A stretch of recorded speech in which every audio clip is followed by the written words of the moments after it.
Dear friends, as part of the series we're looking at the 7 keys of Metatron, empowering the heart self-heal and embrace total wellness of mind, body and spirit. In this short video we're going to look at nurturing the spiritual values associated with Metatron's keys. And again, here we focus on the word 7. There are 7 values associated with embracing these keys. 7 values that are about embracing a simpler way of life, in that divine connectedness. But first, before I share the 7 with you, I would really like to say this. As a former Catholic nursing monk, I didn't really fully comprehend or understand the meaning of nurturing values. A lot of what I learned was under force, under pressure, because you always had that mindset of fear where if you didn't achieve, you'd be sent home and you would be a disgrace to your family. That was in Catholic Ireland then. But of course things change. And as with all religious families, they mature, they learn from their mistakes. But I know many of my generation who gave their lives to God as young monks and nuns. Many of us were sacrificed on the altars of male ego. Many of us abandoned God. And in my work as a pastoral counsellor over many years, and as a nurse practitioner caring for the dying, I embraced a lot of beautiful souls who were in truth my greatest teacher.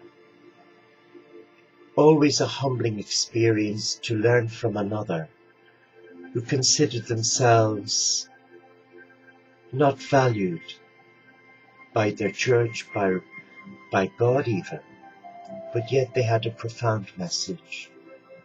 And the message always spoke to my heart. So moving away from all of that negative theology which alienated so many of us, I am really pleased to say that my reawakening happened 14 years ago when my dear friend died and a prescribed drug catapulted me into mental illness, where I lost everything. But I didn't lose everything. I actually gained the pearl of great price. When I look back on those 14 years, however hard they were in the beginning, to try and rebuild my life, I know that despite feeling that my God had abandoned me, my God never abandoned me. It was I who abandoned God.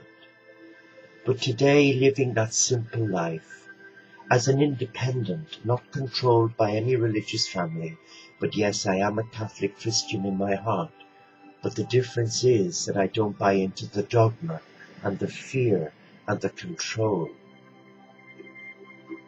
I listen to the simplicity and the beauty of the Barefoot Galilean's teachings. I embrace them in love, and I see a totally different Jesus to the one I'd seen or was told about as a young Catholic monk.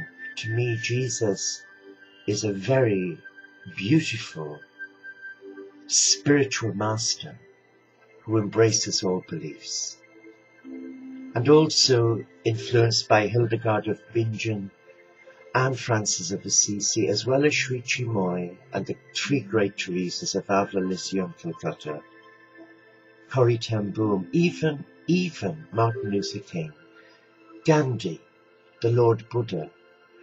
They've all had a profound impact on my spiritual path.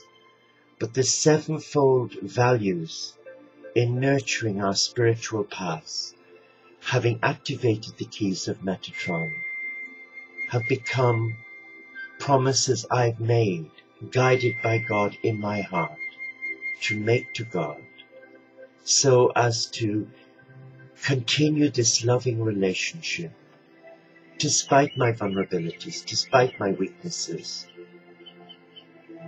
And those 7 values are, the first is the vow of simplicity. Here we embrace a simple life. Like the little Therese of Lisieux, we do the ordinary things extraordinarily well. We keep everything simple. We embrace simplicity. The second would be purity of heart.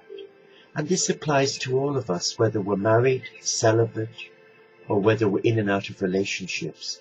There has to be a purity of heart. And of course, thirdly, the promise of obedience, that we will honor our heart. Because when we honor our heart and surrender our heart to God, we don't surrender control. What we do is we reawaken that connection to allow the conversation improve and for us to learn through that listening in silence and meditation. And of course, the 5th core value of the 7-fold promises would be, of course, the vow of non-violence, where we embrace our brothers and sisters of different beliefs and none. As a pacifist, Jesus was non-violent. Gandhi, Buddha, though they stood up for the righteousness and the integrity of all, they were never violent. They did not take human life for the sake of some dogma. They always spoke out for the marginalized. So we should always make sure that when we come to activating the keys and nurturing the keys of Metatron, that we come from a non-violent place.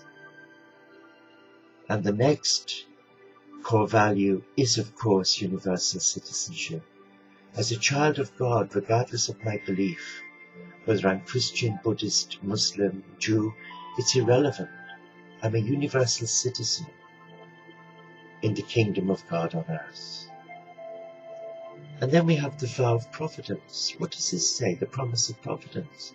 Well, nurturing those spiritual values of Metatron, we have to come into a relationship with the Father, Mother, God, where we let go of our wants and we allow the heart embrace our needs. What is our needs today? What is my need today?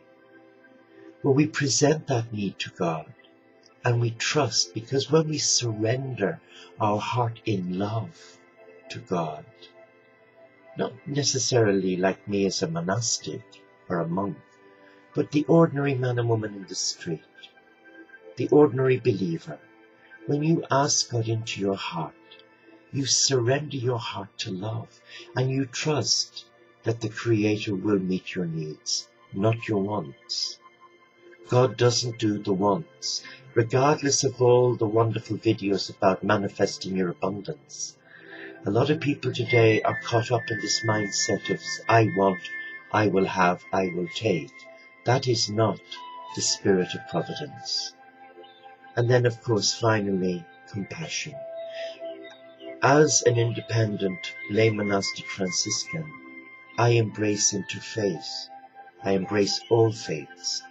That is really what drives me to live the life I live, following the teachings of Buddha, Gandhi, Jesus, Sri Chinmoy and Francis, is that we have to have the mindset of compassion.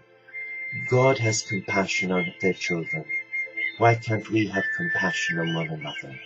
So if we're devoid of compassion, then the 7 keys of Metatron are not fully activated, and nor can they be activated if we're lacking in compassion. So when you bring all together, what you're doing is you're creating a space of love, and you're looking at the language of love to empower the soul, embrace one's living, loving God. Thank you for listening. Thank you for watching. Namaste.